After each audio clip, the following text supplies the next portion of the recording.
종합 비타민 때문에 오히려 몸이 아프다? 나이가 들면 건강에 관심이 많아지고 몸에 좋은 걸 찾게 됩니다. 건강보조식품, 종합 비타민 등을 챙겨서 먹게 됩니다.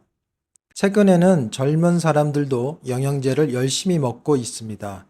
TV를 보면 영양제를 한 보따리씩 주기적으로 챙겨서 먹는 젊은 사람들도 보입니다. 헤럴드 경제 기사에서 발췌했습니다. 최근 젊은 층을 중심으로 영양제, 보충제를 메가도스하는 복약 습관이 유행하고 있다. 메가도스란 기준 하루 권장 섭취량을 넘어 과도하게 섭취하는 방식. 크다는 뜻의 메가와 복용의 도스가 합쳐진 것. 쿠팡의 로켓 직구 등 직구 시장과 영양제 메가도스 현상은 닭과 달걀의 관계로 분석된다. 윤지연 서울대 식품영양학과 교수는 영양제 직구 시장이 커져서 영양제를 많이 먹게 된 걸 수도 있고 많이 먹어서 시장이 커진 것일 수도 있다고 말했다. 2023년 11월 윤 교수 연구팀이 관세청 자료를 활용해 분석한 학내 보고서에 따르면 우리나라의 건강식품의 해외 직구 건수는 2019년부터 2021년까지 매년 증가했으며 2021년에는 1,500만여 건을 돌파했다.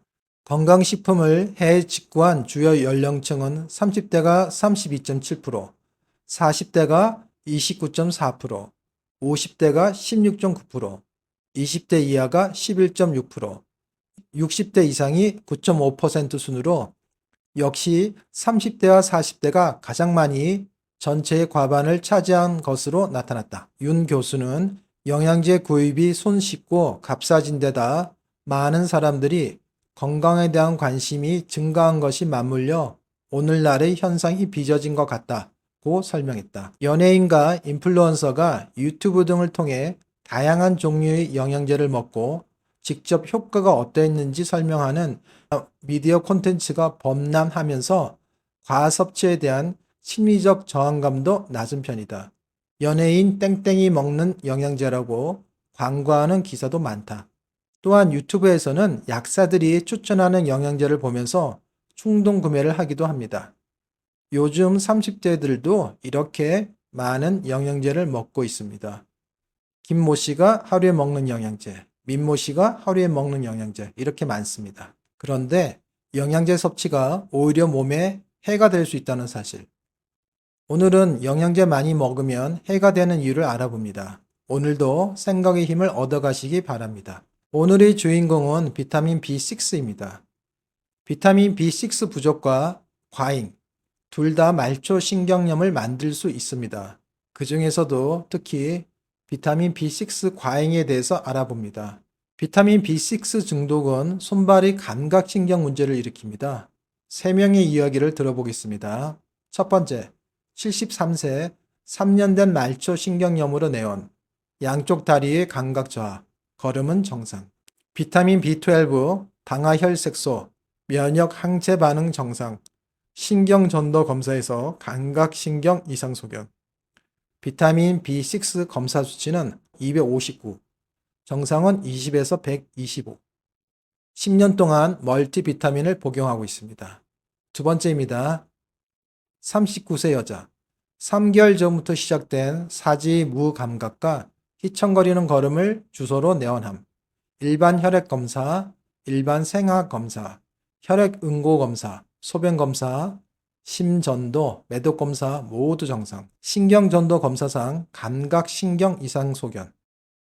특이하게 3년 전부터 지인으로부터 외국산 비타민 복합제를 받아 추가로 복용하고 있었다. 미국산 비타민 제제는 하루 한 알 복용인데 환자는 이를 한 번에 2알씩 하루에 3번이나 복용하고 있었다. 세 번째, 74세 남자가 2개월 전에 발생한 양하지 감각 이상으로 내원함. 환자는 1년 전부터 비타민 B 복합제를 장기간 복용하고 있었고 약제에는 비타민 B1 100mg, B2 100mg, B6 100mg, B12 100 마이크로그램이 포함되어 있었다. 비타민 B6 중독으로 인한 감각 다발신경병으로 판단되어 비타민 복용을 중단하고 경과 관찰을 하였다. 증상은 더 진행하지 않고 감각 이상은 호전되었지만 2달과 5달 후에 시행한 신경전도 검사는 호전되지 않았다. 비타민 B6 과잉과 말초신경염.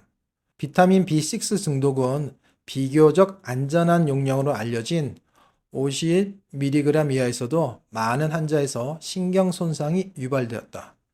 복용 기간도 보고마다 다양하지만 대부분 1년 이상 복용을 유지한 경우가 많았다. 따라서 복용량뿐 아니라 복용 기간도 비타민 B6 부작용 발생에 영향을 줄 수 있는 주요한 요인이다. 비타민 B6, 피리독신, 말초신경병은 복용 중단 후 정상으로 회복될 수 있지만 일부 보고에서는 비가역적 손상을 보이기도 한다. 비가역이란 건 회복이 안 된다는 겁니다. 호주 연방의료제품청의 보고서입니다. 많은 건강보충제, 종합비타민과 미네랄 제제 등에서 비타민 B6가 포함되어 있다. 마그네슘 제제에도 비타민 B6가 포함되기도 한다. 복용한 비타민 B6 총 용량이 얼마인지 알 수가 없다. 특히나 비타민 B6라는 표기 이외에 다른 방법으로도 표기된다. 비타민 B6의 다른 이름.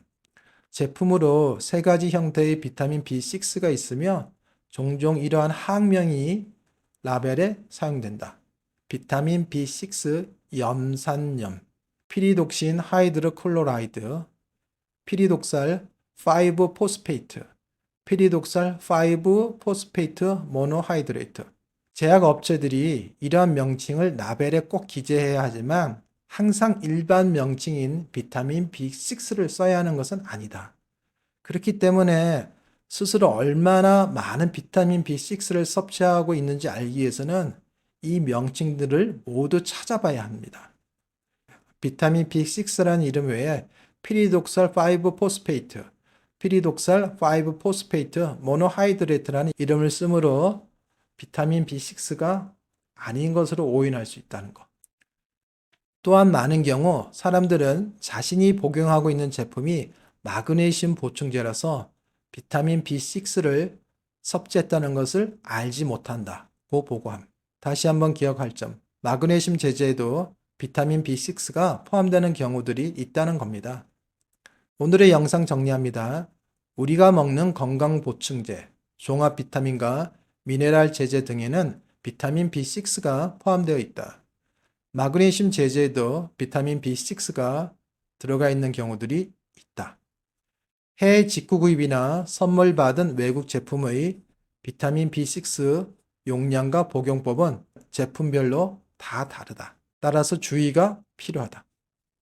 여러 제품을 먹으면 비타민 B6 용량이 합산된다. 특히 노년층에서 장기간 비타민을 복용하고 있다면 비타민 B6 과잉 섭취, 말초신경염 가능성이 있다. 비교적 안전한 용량으로 알려진 50mg 이하에서도 많은 환자에서 신경 손상이 유발되었다. 다음 영상은 냉동식품, 인스턴트 식품과 말초신경염입니다.